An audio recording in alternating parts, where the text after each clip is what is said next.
chapter 2. Miss Celeste travels back, is it tomorrow or Friday? Tomorrow. All right, so pray for her safety as she comes back in. Duffys are out of town. They left out today, so they're not here this evening.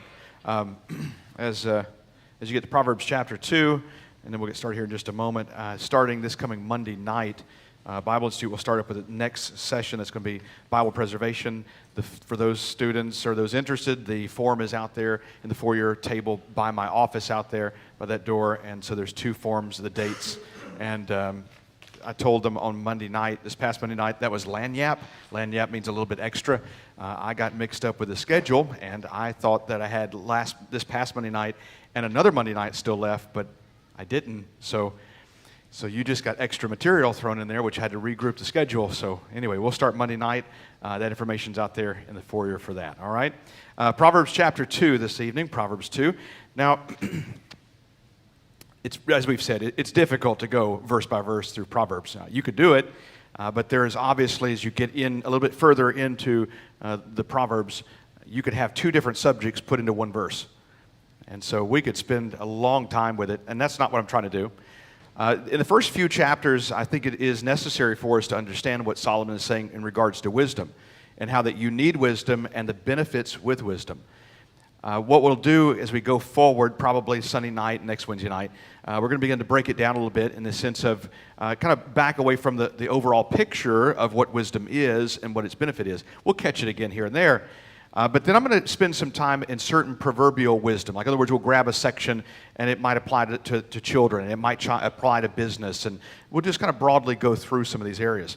I tell you that also the book of Proverbs, as much as Psalms and Ecclesiastes and Lamentations and Job, they're known oftentimes as wisdom books, and many of those, but it's not dealing with just wisdom. For example, you get into Psalm 2. Psalm 2 says the king. It's talking about Jesus Christ. Well, that context is dealing with the second coming of Jesus Christ. In Proverbs, it'll talk about an evil man. You're going to see that tonight. It's going to talk about a strange woman. Now, we're not spending our time doctrinally in this passage, but if you were to say, well, preacher, what's the doctrinal application? It's the Antichrist and Revelation 17 and 18, where it talks about a woman that rides the beast. And so those things are all through Proverbs, and it gives you indications about those things prophetically. So we'll catch some of that stuff too. We'll look at some of that, not tonight, but look at Proverbs chapter 2. On Sunday night, we looked at verses 1 through 9. And as we looked at this, we talked about how that you gain wisdom. It's not necessarily a step-by-step procedure. It is not necessarily that it's a box that is to be checked off, and if I do this, then all of a sudden now I'm really smart. That doesn't mean you got it, okay? But he's giving you this kind of this lineup of saying, here's what's involved. And notice in verse 1, you've got to receive something. And we talked about how that individuals would, you ever try to tell somebody a subject, as you're talking to them, they interrupt to tell you what they know? And if you have any sort of wisdom, if you just got a little bit, the more you keep talking, you realize they're not listening. And if you kind of do it like I do, you just go, okay. And then you get home and your wife goes, were you going to tell them? Nope. They didn't want it. They weren't interested in it. And so you've got to show that, hey, I'm willing to receive something. And it's sometimes in your life, the Holy Spirit goes, be quiet. You ever heard that told you? Maybe you heard it this way. Hey, dummy, zip it. Yeah. And sometimes the Holy Spirit goes, just stop and listen. And listen. There's been times I've sat there and I thought, oh, I could say this. And I had that thing go, now it doesn't say be quiet to me. It goes, hey, dummy, listen. And I just listened. And then I realized that they said something. Had I interrupted it, the whole thing would have been a mess. You ever had that happen in your life? And you're thinking, Lord, thank you for telling me no, don't do that. And so you got to be able to receive something. And then in verse 2, he says to incline. That's lean into it. And that dealt with in chapter 2, verse 2 there, incline thine ear and thine heart. And I talked about that, and it's going to show up here in a minute, that your eyes are a portal to your heart. We showed you a verse in Lamentations with that. And so what you see does affect your heart. But don't always think it's negative. Sometimes the positive things that you see affects your heart as well. Be not deceived, God is not mocked. For whatsoever man soweth, that shall he also reap. We always think of that in negative. But he goes on to say that which is also spiritual. You invest in that which is spiritual, it's going to come back to you. And there's a blessing that comes with it. So he says incline to it. So you got to be able to receive it. You got to be able to incline. In verse 3, you've got to seek after it as if it was a treasure. It's something that you really desire. In verses 4 and 5, it's going to require on your part searching. Notice in verse 5, then shalt thou understand the fear of the Lord and find the knowledge of God. Now that knowledge is a knowledge about God. It's not a knowledge of knowing everything that God knows. See, I'm not even totally convinced that when you get to heaven, that you're saved, that when you arrive, that all of a sudden you're just all-knowing. I don't think you are. I think He is all-knowing, but you're not. In Isaiah chapter 2, it says there, now I know it's talking about the millennial reign of Christ, it says that they'll flow to the holy city and He'll teach them. And so the common thing to be seen in heaven is like, like I should have known that. And once He says it, you're like, that makes sense now. But there's going to be an intrigue on our part to say, teach us. And you're not all-knowing. And that, on that same aspect is that our loved ones that have already gone ahead of us, they're not interested in what's going on down here. They're not looking down into heaven and going, oh, look at them, like they're watching over you. They're not watching you. Come on now, let's be realistic.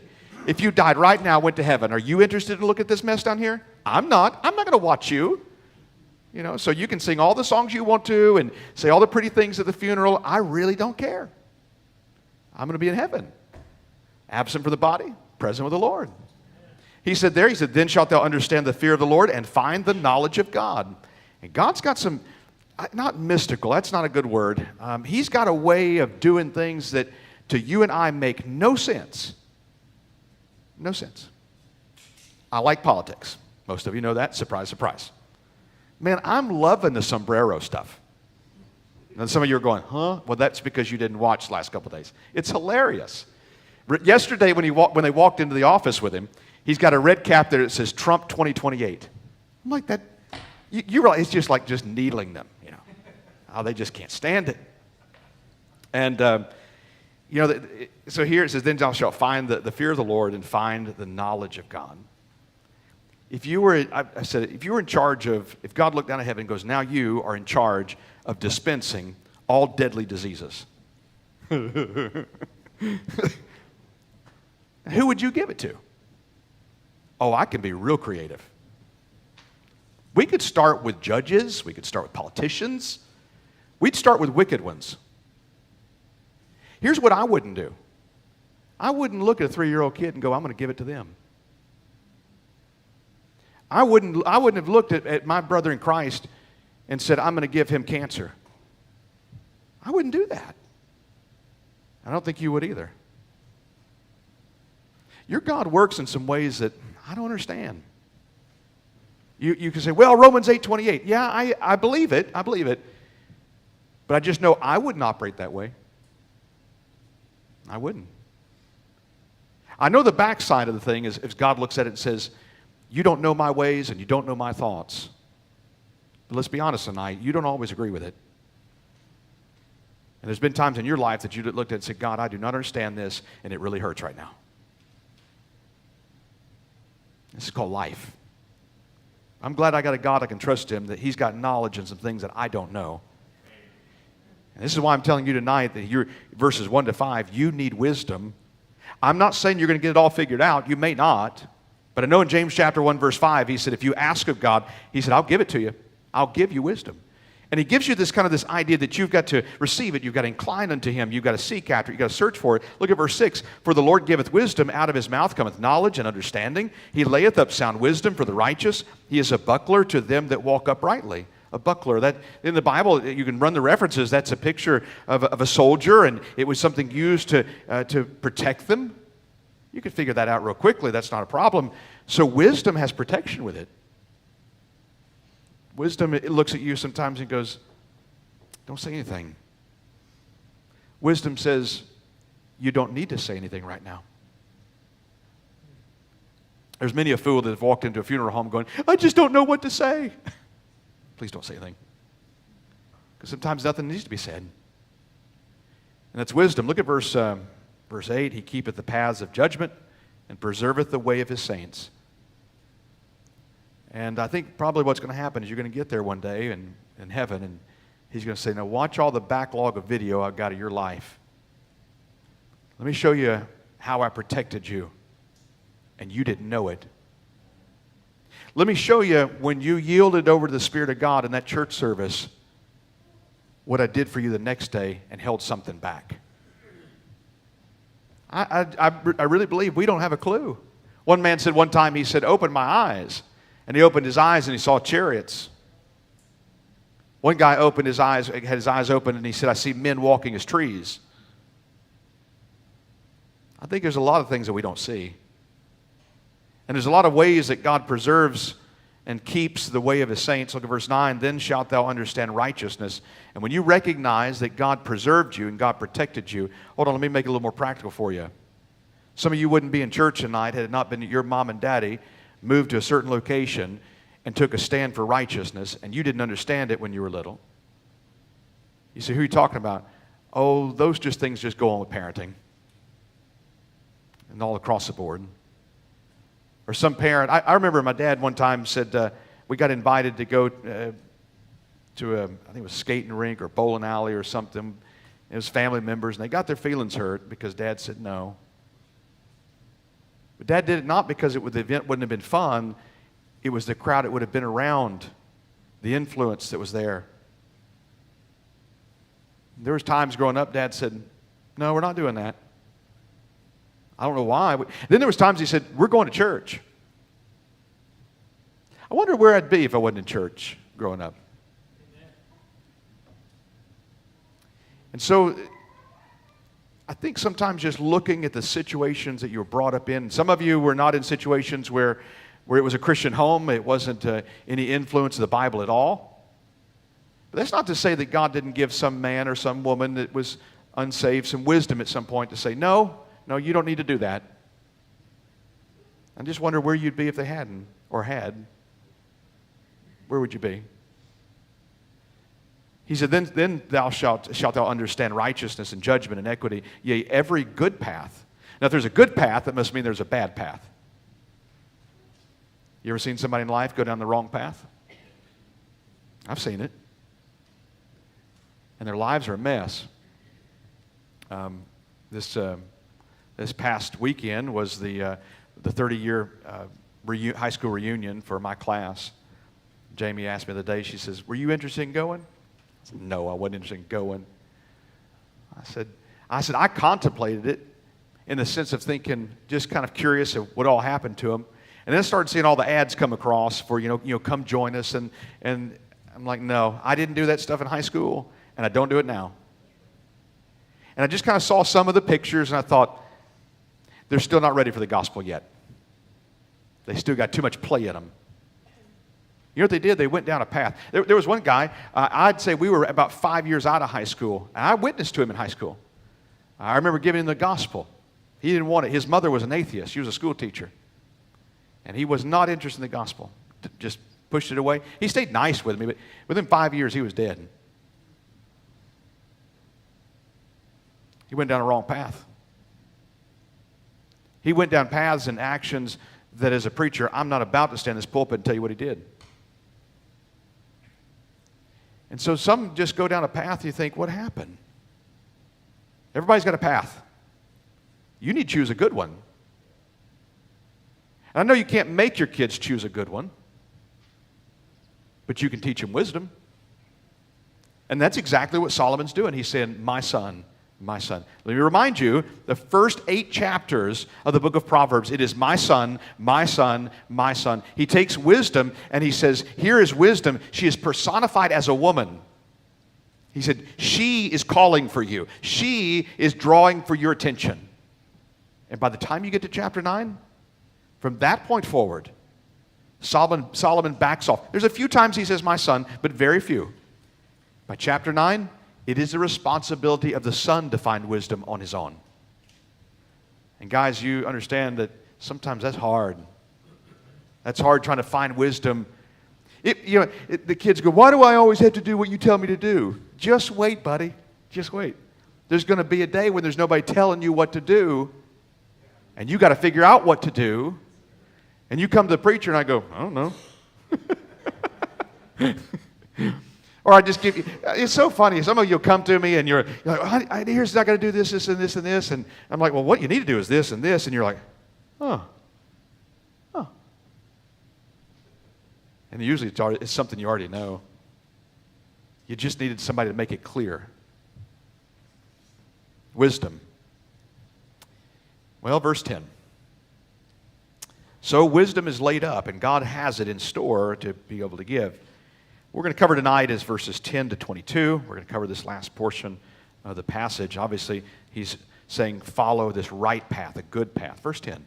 When wisdom entereth into thine heart. Okay, so you searched for it, right? You looked for it like it was treasure hid in verses 1 through 5. And now that it has appeared in verse 10, he said, wisdom entereth into thine heart, and knowledge is pleasant unto thy soul. Remember, the eyes are one of the portals to the heart. So what is it you've been looking at? What is it that you've been viewing? And finally, wisdom settled in. So this thing can go bad or it can go good. Now, wisdom preserves you. Look at verse 11. Discretion shall preserve thee, understanding shall keep thee. So if you get wisdom, it brings to you, and this is what we're talking about tonight, a protection of wisdom. Wisdom brings in your life an area that brings protection and guidance. It enters the heart in verse 10. And something about it becomes pleasant in verse 10. So discretion in verse 11 will preserve you. And then he says in verse 11, understanding shall keep you. So the eyes affect the heart, is what he's telling you again. But in this way, it's good. Because you searched for wisdom. You looked for it. And now wisdom finally entered. And when it finally enters, here's what you do. You know, knowledge puffeth up, Paul said. Having Bible facts does not make you spiritual. Okay, Bible facts does not make you spiritual. I'll burst your bubble again. And just because you're saved doesn't make you spiritual. So you need wisdom. But the moment you get wisdom and it settles in the heart, something clicks of going saying, that wasn't because of me. Because I didn't know. I didn't know what to do. I didn't know how to respond. I didn't know what the answer was. And God gave. And he didn't have to, but he did. It's his grace. He gave me wisdom. But the knowledge puffeth up. I've seen many individuals that have knowledge, but they have no wisdom. They know facts. But I think the world looks at it and goes, they say, they have no common sense. Well, I don't see common sense too much in there. I see wisdom in there. And it's not common either, is it? Two areas in the Proverbs that Solomon is going to warn you that wisdom will protect you from. Look at verse 12. To deliver thee. All right, so notice this phrase, to deliver thee. Look down at verse 16. To deliver thee. Shows up twice. Okay, so back to verse 12. To deliver thee from the way of the evil man. So that's the first warning. He said, if you'll gain wisdom and apply it to your heart, he said, it'll protect you. It'll guard you from an evil man. Now verse 16, to deliver thee from the strange woman, even the stranger which flattereth with her words. So he warns against an evil man and a strange woman. I've already explained to you, we'll deal with the strange woman later on. She's covered in chapter 5, 6, 7, and chapter 8, and shows up again later in the book of Proverbs. So she's scattered all throughout there. Again, she has a doctrinal application just as much as the evil man does. But in the text, he says, I'm warning you about two individuals. Now here's what we can't do. Especially older individuals. We can't sit here and say, well, those are no concern to me because I'm retired. So the evil guy at the job site, he doesn't bother me anymore. This is a category of individuals. And that's why Paul looks over there at Timothy and says, flee youthful lusts. The lusts they attack at the heart being youthful. But it doesn't mean that an old man doesn't still battle the lusts. He battles youthful lusts. So there is no age discrepancy. It doesn't discriminate and say only this crowd that we affect. He's saying you've got two individuals that you better beware of. The evil man and the strange woman. Now the reason he calls the woman strange woman, you ever notice, as I've told you before, he never calls a man a strange man. It's always the woman. Because she has violated some natural laws of the conscience.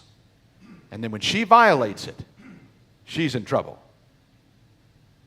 So he says, you better get wisdom, because wisdom coming to you will protect you from these two individuals.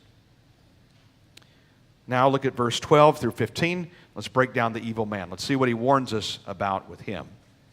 To deliver thee from the way of the evil man. So the evil man has a way, like a path, and it's not good. See, it's all connected together now. He says here, the way of the evil man, from the man that speaketh forward things. Forward, that is defined, you could say, when you look through the scriptures, it is, he's not willing to yield. Very stubborn man. You can't govern him. Nobody tells him what to do. He's disobedient. Can you kind of see like American society just kind of breeds that? It's your body, run it the way you want to. Nobody should tell you what to do. You're your own God. Wear a mask, they don't know who you are. This is our society. And it's not just a lost culture politically. It's made its way into the churches, and even Baptist churches. I was talking to another preacher the other day, and I said, brother, they don't listen to you, and they don't listen to me. He goes, yeah, I know. We were just talking about a class of individuals. I don't mean everybody, but there's just some. It doesn't matter what you tell them. They're not going to change. They just come to church and check off a box. That's it. They're not interested in change. You can't govern them. You can't control them. You can't oversee them. You can't spiritually guide them. I'll do what I want to do. And so they become disobedient. And so this evil man has a characteristic, according to the passage, that he says he is from the man that speaketh forward things. So his speech, he doesn't even have to act that way. All he has to say is, well, if that's me, I wouldn't do it. I'd tell them no. You realize that that affects our kids? I got people that I grew up with through the years, and I look at their family dynamics now, and I say, as an outsider, and I think, I know why they're like that this family is like they are. Because this individual was always disobedient, a rebellious spirit, always defying everything around them. And it carried out into the kids. So they despise. They despise authority, and they will rebel against it. It's a rebellious spirit. But he speaks forward things. So what he's warning you is, if you'll get wisdom, you'll pick up on it going, the spirit behind that's not right. Sometimes in raising kids, it is not that the individual that I might pull my sons away from and say, no, we're just not going to hang around that. It may not be because they necessarily have done something wrong, but it might be their speech. It might be their speech. And again, it affects. Do you remember on Sunday night, I took you to 1 Corinthians chapter 2, and that passage that says that ear hath not heard and eye hath not seen, nor entered into the heart of man the things God hath prepared. And I taught you that has nothing to do with heaven. That's not heaven. The very next verse is, he said, but God hath revealed them unto us by his Spirit. So God, through his supernatural means of the Spirit of God within the believer, does give us insight. But the lost world does not have insight. They've only got 3 methods to look at things in life. And how they hear it, how they see it, and I just feel it's right. Listen, you ought to know at some point in your life as a Christian, if you just think, well, I just kind of feel like it's the right thing, light bulb ought to go off and go, whoa, wait a minute, I better get the mind of God on this one. Because if you're going by feelings, you're going to get in trouble. Now, I like feelings. I like feeling like I'm saved. You ever had a day you didn't feel like you were saved? Yeah. You ever a day you felt, man, I feel spiritual today. And then your wife reminded you that you weren't? Yeah. I didn't feel very spiritual after that. But man, I sure am glad that the facts show me that I'm a child of God. Right? Emotions are good things. God created you that way. But you can't guide your life on that. But for a lost man, that's all he has. It's all he's got. He doesn't have the Spirit of God. And I think you take for granted sometimes you're saved. And that you've got the Spirit of God inside of you to guide you and direct you. And to speak to you and say, I am your comforter, I have you. I got you back, buddy. And actually didn't realize that I was ahead of you. I was a captain of your salvation. And that's the Spirit within you. And again, the lost man doesn't have it. In Lamentations, he said, there Jeremiah said, they had no comforter. Can you imagine going through life? Can you imagine losing a husband to cancer and have no comforter? Can you imagine the tragedies that some of these folks in this life deal with? I mean, terrible stuff. And this is part of in humanity that says, I don't know how they do it. And I don't. I know it's God that can get some, but some of those folks ain't got God. Some of them are some tough cookies. I'm glad I got the comforter. They can guide me and direct me. He said, you better be careful of an evil man that his speech could get you off track. He goes on to say in verse 13, who leave the paths of uprightness. So the evil man leaves the right path. He leaves the good path. So his path in which he is traveling is darkness. Well, every man does that which is right in his own eyes. Or think of the verse real quickly. Every man does that which is right. He didn't say wrong. The guy thinks he's doing right. If you ask him, say, are you right or wrong? Oh, I'm right. That's the way he views it. Every man does that which is right, but it's in his own eyes. So his path is right in his own eyes. His direction is good in his own eyes. But in all actuality, it's all darkness. He has no light. If you walk in the Spirit, you shall not fulfill the lust of the flesh. No man can serve two masters. You serve the one and hate the other, right? Why have we got in our mind that we can like play around with the world and then still have God? I don't mean you're not saved. But I mean to walk in the Spirit, you can't do them both. And so this application of this evil man, look, he lures them with his words. He's going down a wrong path in verse 12. Verse 13, who leave the paths of uprightness to walk in the ways of darkness in verse 13. Verse 14, who rejoice to do evil. So he gets a chuckle. He smiles at that which is wrong. And he knows it is. Doesn't bother him one bit. He has no problem luring you to do something and convincing you that it's to go that path. He'll recruit you. You're the recruit. You realize there's a whole society out there. They're kind of known like by rainbow flags. I don't know if you picked up on that. And they can't birth them. You do know that, right? Like 2 men don't have a baby. 2 women don't have a baby. Furries don't have babies.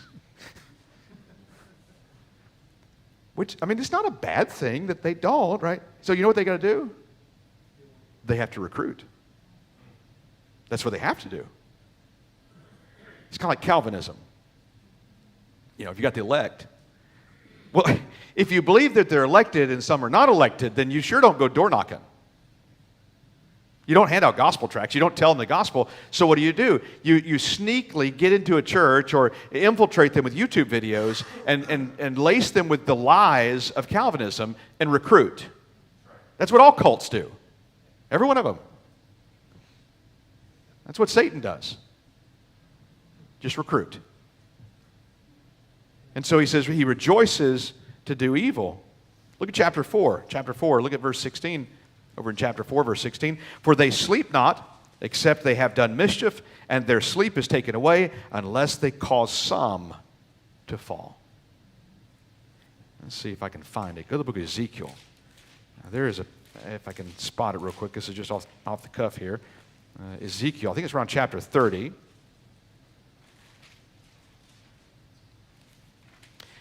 In this passage, it's dealing with Satan. I'd tell you 30, but you know it's not going to be 30, right? Yeah, if I can find it. I don't see it. It's at the very end of a chapter, and he's dealing with Pharaoh, talking about his type of Satan. And the phrase at the end of that chapter is that he takes comfort in the fact that he's brought misery to individuals. I'll find it and give it to you later. But the typology is Satan takes comfort in knowing that he's damned souls to hell. He just loves it. What is it?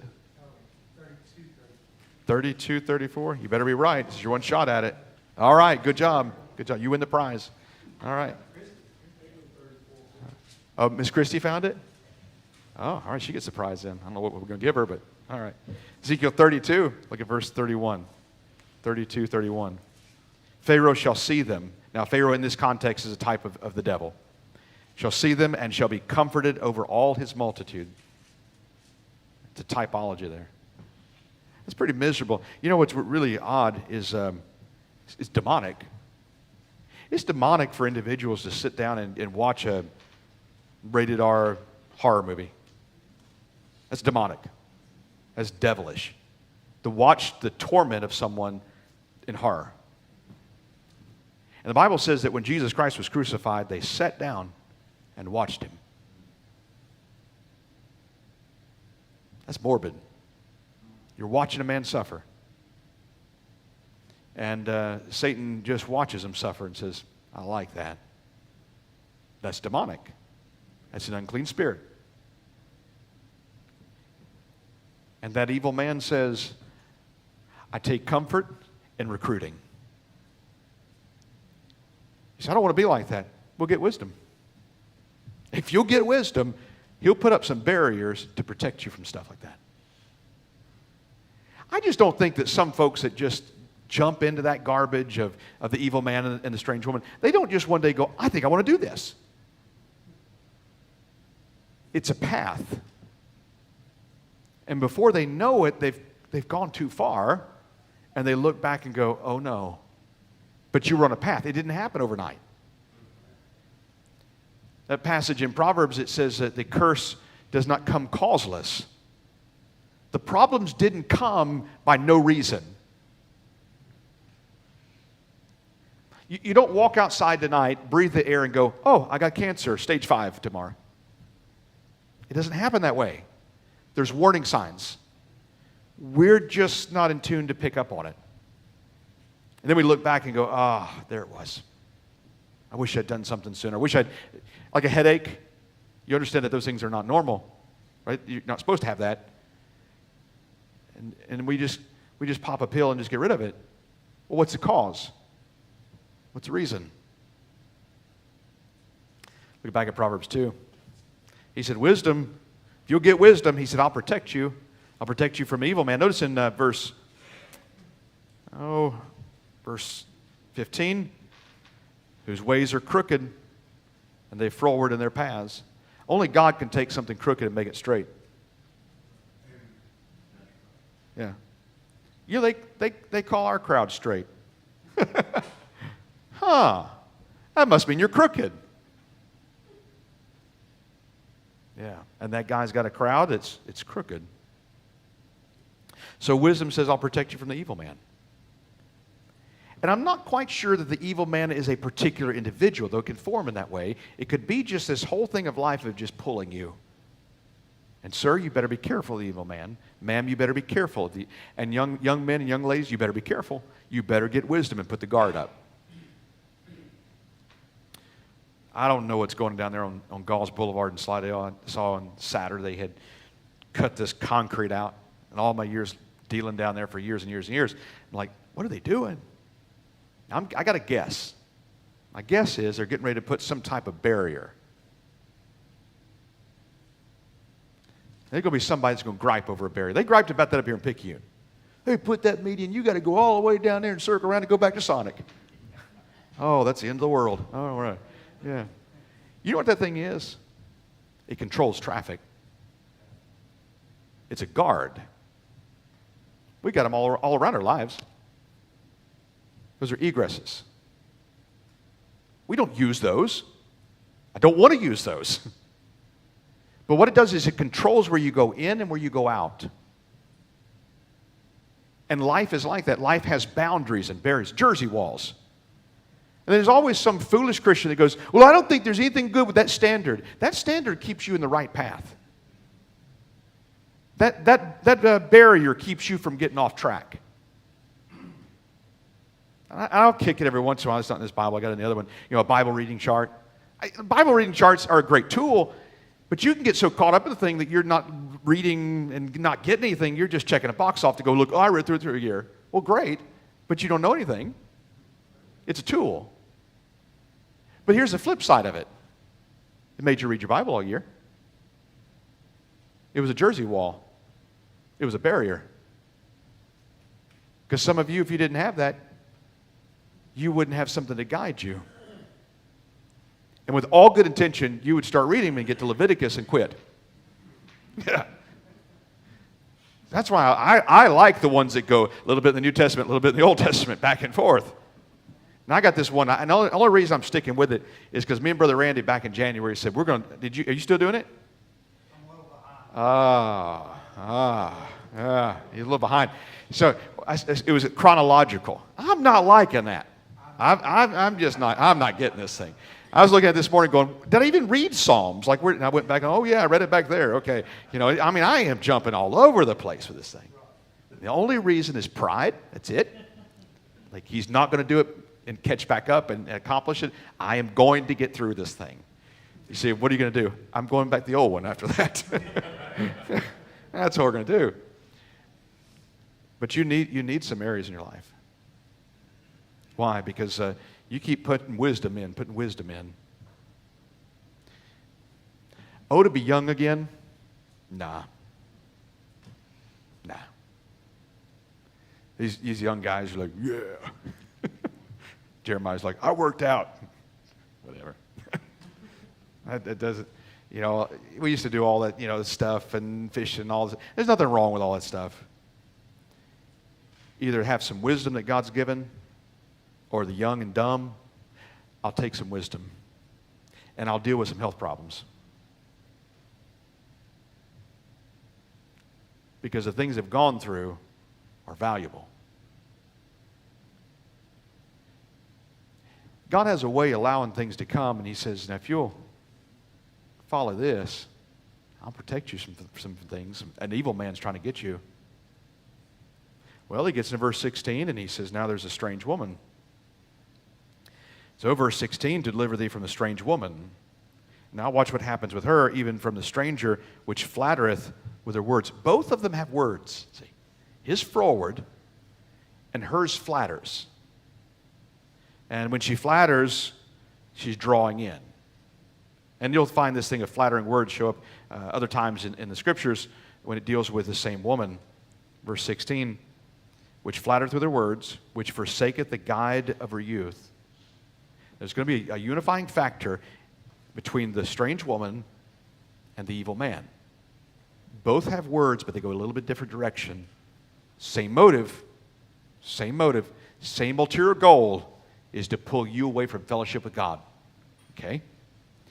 So she's got the flattering words, and in this passage, she forsakes the guide of her youth. Go to Jeremiah chapter 3. Jeremiah chapter 3. Jeremiah chapter 3. Jeremiah chapter 3.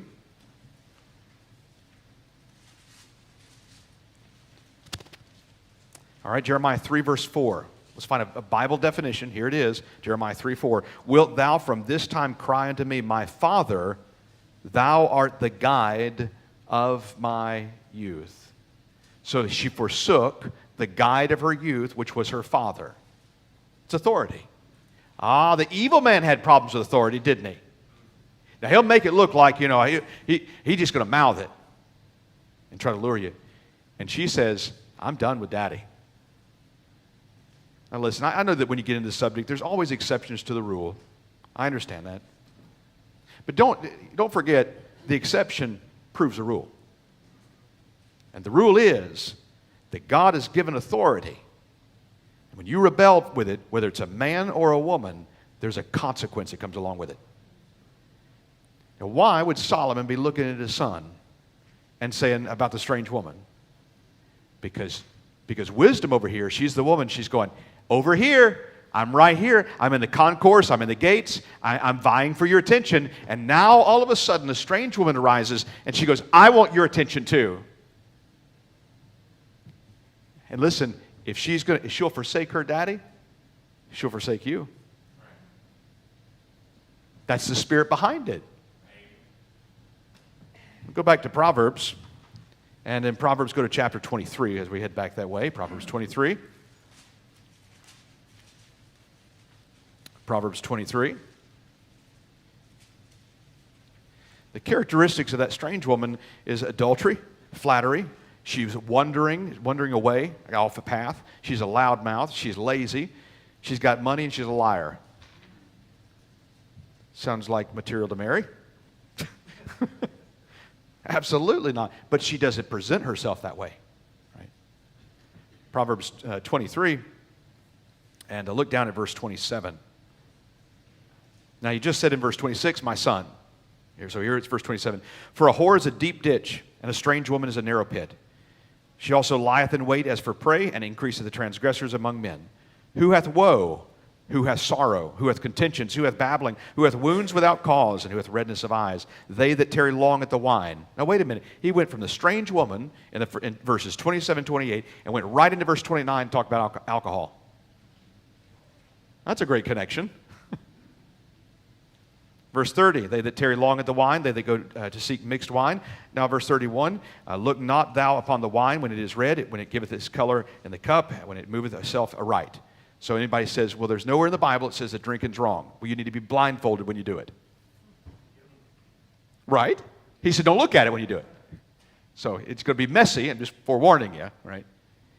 Well, he's warning you. He said, listen, you don't even look at it, because what it's going to lead you to is, look at verse 32, at the last it biteth like a serpent and stingeth like an adder.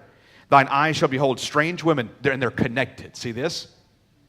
So here's what he's saying is, if you go to the world's got a cup, and in that cup is some alcohol. And before you know it, it'll skew what you see. And you'll get connected up with that strange woman. So these things are all connected. So some dumb Christian goes, well, I think it's okay to social drink, and you're stupid. I said that nicely in the Spirit of God. Yes.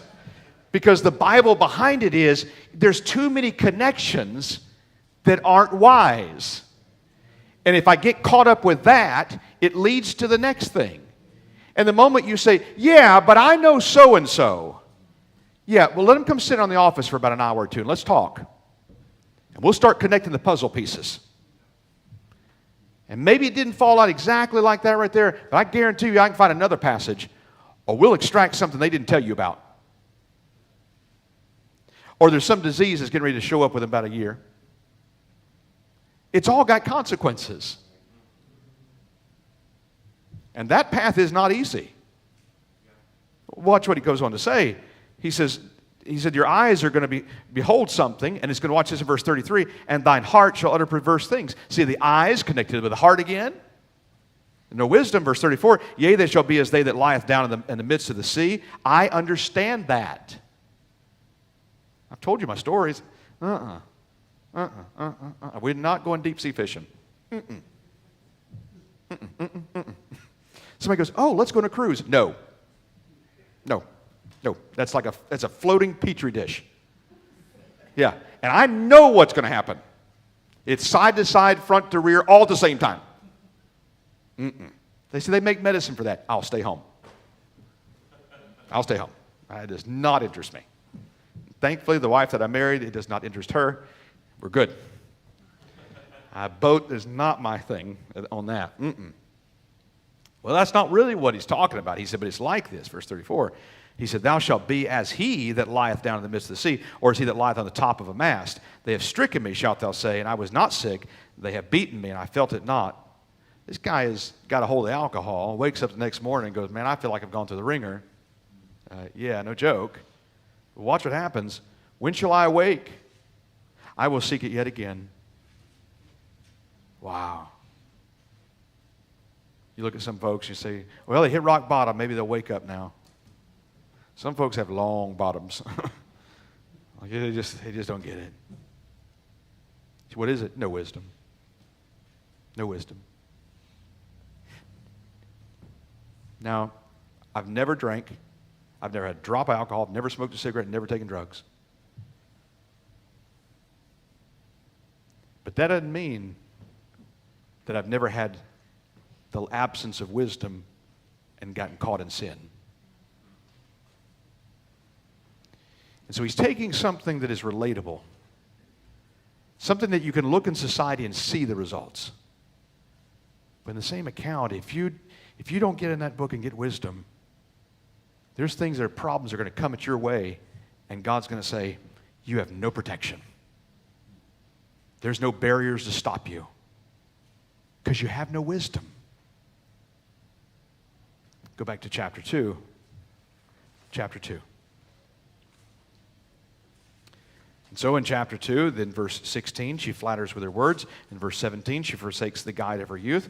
Look at verse 18. For her house inclineth unto death, and her paths unto the dead. That's a great company to keep. She hangs around with dead folks. You could write down Proverbs 14:12. It's the company that she keeps. What does it mean? Well, it's probably not that she's hanging out in the cemetery or the morgue. It means that the people around her are spiritually dead. It means the individuals are lacking character. The individuals around her have no good reputation. It's deadness spiritually or feeling as if they're dead. You know the Apostle Paul warned you of that. He said, awake, awake. That's like some Baptists in church service. Yeah. They're like, wake up, wake up. Yeah. And he says, awake to things that are spiritual.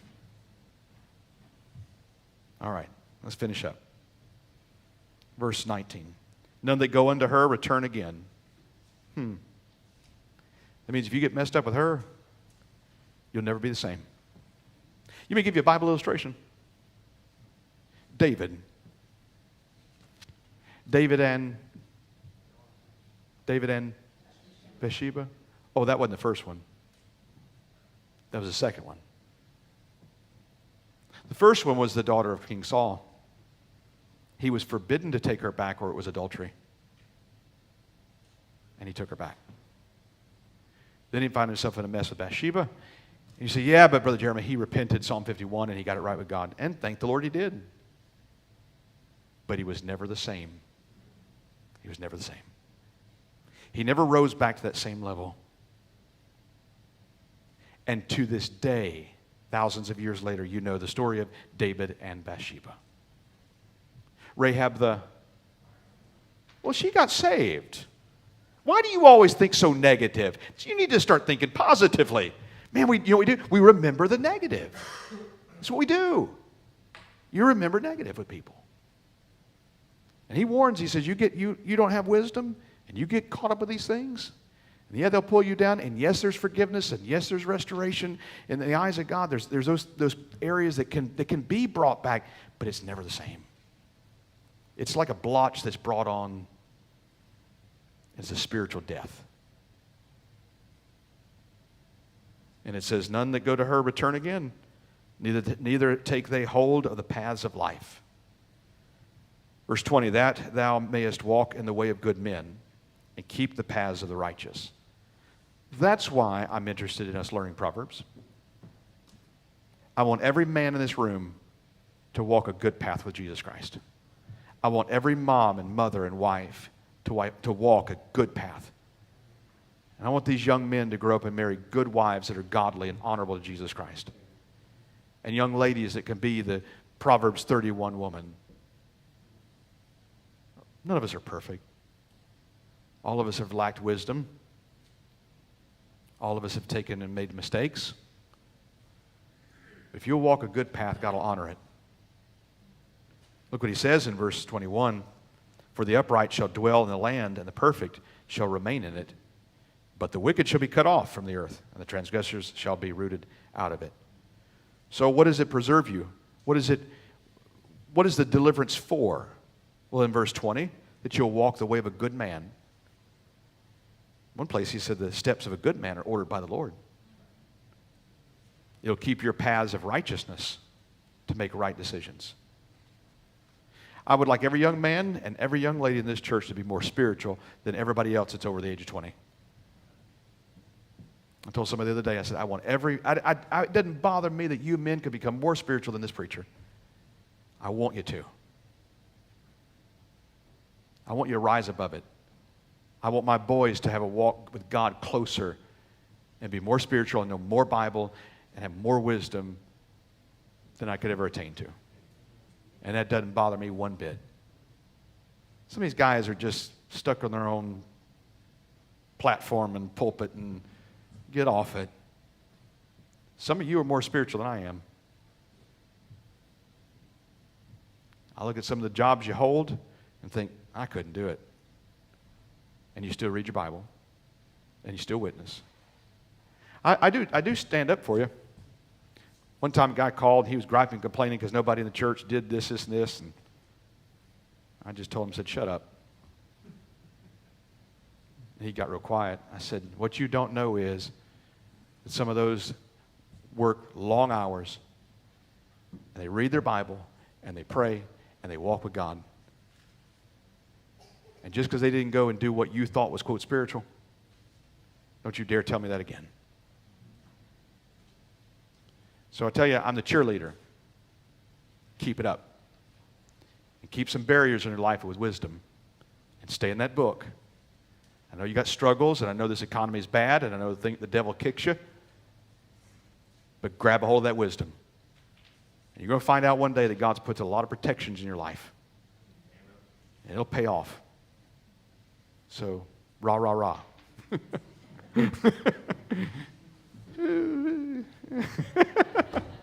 All right, let's close in prayer. Good to see everybody tonight. Father, we thank you, and thank you for the opportunity to gather back together. Lord, I thank you for your word, which is wisdom. And as that song that we mentioned on Sunday night, through Jesus Christ, he's our wisdom and righteousness. And Father, I pray that we would stay in fellowship with you. And God, that those areas that you have already worked with, we keep boundaries up and maybe convictions and areas to keep us on the right path. That might pay off in our own lives and our kids' lives and the generation to come, should you tarry. So, Father, thank you for these folks that are here tonight. And, Lord, I pray that you give them safety as they head home. Lord willing, we'll see each other on Sunday. And we look forward to the services. In Christ's name, amen.